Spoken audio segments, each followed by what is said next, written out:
নমস্কার বন্ধুরা, সকলকে আমার চ্যানেলে স্বাগত। সম্প্রতি রাজ্য সরকারি কর্মচারী এবং পেনশনারদের জন্য 4% বকেয়া ডিএর একটি কিস্তি ঘোষণা করেছেন মাননীয় অর্থমন্ত্রী চন্দ্রিমা ভট্টাচার্য রাজ্য বাজেট পেশ করার সময়।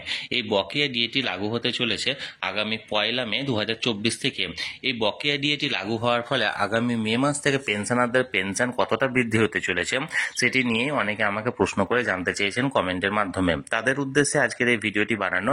আজকের ভিডিওতে আমি মূলত আলোচনা করব যে আগামী মে মাস থেকে 4% বকেয়া ডিএ লাগু হওয়ার ফলে আগামী পেনশনারদের পেনশন কতটা বাড়তে চলেছে। ভিডিওটি অত্যন্ত গুরুত্বপূর্ণ, তাই প্রথম থেকে শেষ পর্যন্ত অবশ্যই ধৈর্য সহকারে দেখবেন এবং ভালো লেগে থাকলে অবশ্যই একটি লাইক করবেন এবং সকলের সঙ্গে শেয়ার করবেন। আর সেই সাথে চ্যানেলে যদি প্রথমবার হয়ে থাকেন এরকম ইনফরমেটিভ ভিডিও আরও দেখার জন্য যারা এখনো পর্যন্ত এই চ্যানেলটিকে সাবস্ক্রাইব করেননি তারা অবশ্যই চ্যানেলটিকে সাবস্ক্রাইব করে নিতে ভুলবেন না। তাহলে চলুন আমরা বিস্তারিত দেখে নিই। পেনশনার মূলত 3 ধরনের হয়ে থাকে। প্রথমত হলো যে সমস্ত পেনশনাররা অবসর গ্রহণ করার সময় নিজেদের বেসিক পের একটা নির্দিষ্ট পার্সেন্টেজ কমিউটেশন করেছেন তারা। দ্বিতীয়ত হলো সে সমস্ত পেনশনার যারা অবসর গ্রহণ করার সময় নিজেদের বেসিক পে কোনো পার্সেন্টেজ কমিউটেশন করেননি তারা। এবং তৃতীয়ত হলো ফ্যামিলি পেনশনাররা, যেটা ডিপেন্ডেন্ট স্ত্রী হতে পারে বা ডিপেন্ডেন্ট কোনো কন্যা হতে পারে বা পুত্র হতে পারে, অর্থাৎ মূল পেনশনধারীর মৃত্যুর পর যদি ফ্যামিলির কোনো কেউ একজন পেনশন পেয়ে থাকেন তাদেরকে ফ্যামিলি পেনশনার বলা হয়ে থাকে। এখন আমি এক এক করে বলে দেব যে কিভাবে আপনারা প্রথমত বেসিক পে নির্ণয় করবেন এবং বেসিক পের উপর ভিত্তি করে কিভাবে বৃদ্ধিপ্রাপ্ত যে ডি এর পরিমাণটা সেটা আপনারা ক্যালকুলেট করবেন। প্রথম ক্ষেত্রে অবসরপ্রাপ্ত কর্মচারী যদি পেনশনের কিছুটা পার্সেন্টেজ সেল করে থাকেন তাদের ক্ষেত্রে 4% ডিআরএস ক্যালকুলেশন করার নিয়ম হলো তাদের মূল বেসিক পেনশনের উপর ভিত্তি করে 4% ডিআরএস অ্যালাউন্স ক্যালকুলেট করতে হবে।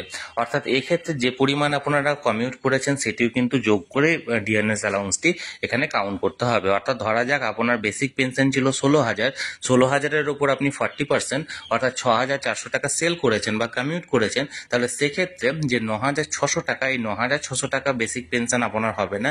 মূল যে বেসিক পেনশন অর্থাৎ 16,000 টাকার উপর ভিত্তি করে আপনাকে 4% ডিআরএস অ্যালাউন্সের হিসাবটা করতে হবে। অর্থাৎ এক্ষেত্রে হবে 640 টাকা আপনার সেক্ষেত্রে পেনশনটি বাড়তে চলেছে। এবার দ্বিতীয় ক্ষেত্রে যে সমস্ত অবসরপ্রাপ্ত কর্মচারীরা পেনশন কোনো পরিমাণ কমিউট করেননি তাদের ক্ষেত্রে কি হবে, তাদের ক্ষেত্রে কোনো সমস্যাই নেই। তারা বর্তমানে যে বেসিক পেনশনটি পাচ্ছেন সেটির উপর ভিত্তি করে 4% ডিআরএস অ্যালাউন্স ক্যালকুলেট করবেন। যদি আপনি না জেনে থাকেন যে আপনার মূল বেসিক পেনশন বর্তমানে কত, তাহলে সেক্ষেত্রে বর্তমানে যে পেনশনটি পাচ্ছেন তাই থেকে 500 টাকা প্রথমে বাদ দেবেন, যেটা মেডিকেল অ্যালাউন্সের পরিমাণটি বাদ দেওয়ার পর যে টাকাটি দাঁড়িয়ে থাকবে সেই টাকাটিকে 1.1 দিয়ে ভাগ করবেন। ওটা ভাগ করার পর যেটা দাঁড়াবে সেটি হচ্ছে আপনার বেসিক পেনশন। অর্থাৎ ফর এক্সাম্পল যদি আমি এখানে বলে থাকি, তাহলে ধরুন আপনি বর্তমানে 13,700 টাকা এখানে পেনশন পাচ্ছেন, সেখান থেকে প্রথমত 500 টাকা বাদ দিলে হলো আপনার 13,200 টাকা।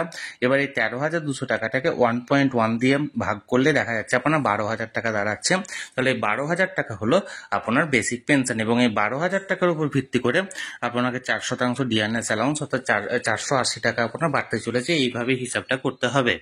এবার যারা যারা ফ্যামিলি পেনশন এখন পেয়ে আসছেন সেই সমস্ত ফ্যামিলি পেনশন প্রাপকদের 1 মে থেকে কতটা ফ্যামিলি পেনশন বাড়ছে সেটা আমরা ক্যালকুলেশন করে জেনে নেব। এক্ষেত্রে প্রথমত ফ্যামিলি পেনশন প্রাপকদের বেসিক পেনশনটা নির্ণয় করতে হবে, সেটাও সেই সেম পদ্ধতিতে নির্ণয় করতে হবে। অর্থাৎ ধরা যাক কোনো ফ্যামিলি পেনশন প্রাপক বর্তমানে 11,500 টাকা ফ্যামিলি পেনশন পেয়ে আসছেন, তাদের ক্ষেত্রে প্রথমত মেডিকেল অ্যালাউন্সের যে 500 টাকা সেটা বাদ দিতে হবে। মেডিকেল অ্যালাউন্সের 500 টাকা বাদ দেওয়ার ফলে তাদের যে বেসিক পেনশনটি সেটা দাঁড়ালো ধরুন 11,000 টাকা।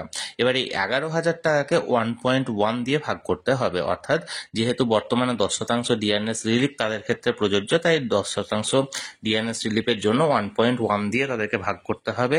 1.1 দিয়ে ভাগ করার ফলে তাদের দাঁড়ালো ধরুন বেসিক পেনশনটা 10,000 টাকা। এবার এই 10,000 টাকা বেসিক পেনশনের উপর 4% এখানে হিসাব করতে হবে, অর্থাৎ সেক্ষেত্রে হলো ধরুন 400 টাকা। অর্থাৎ আগামী মে মাস থেকে তারা পেতে চলেছে কত, প্রথমত 10,000 টাকা বেসিক পেনশন এবং 10,000 টাকা বেসিক পেনশনের উপর টোটাল 14% ডিআরএস অ্যালাউন্স অর্থাৎ 14% ডিআরএস অ্যালাউন্সে 1,400 টাকা, তার সঙ্গে হচ্ছে আরও 500 টাকা মেডিকেল অ্যালাউন্সের, অর্থাৎ মেডিকেল অ্যালাউন্সে আরও 500 টাকা যোগ করার ফলে তাদের পেনশনটা দাঁড়ালো 11,900 টাকা। অর্থাৎ মোটের ওপর 400 টাকা তাদের পেনশনটা বাড়তে চলেছে।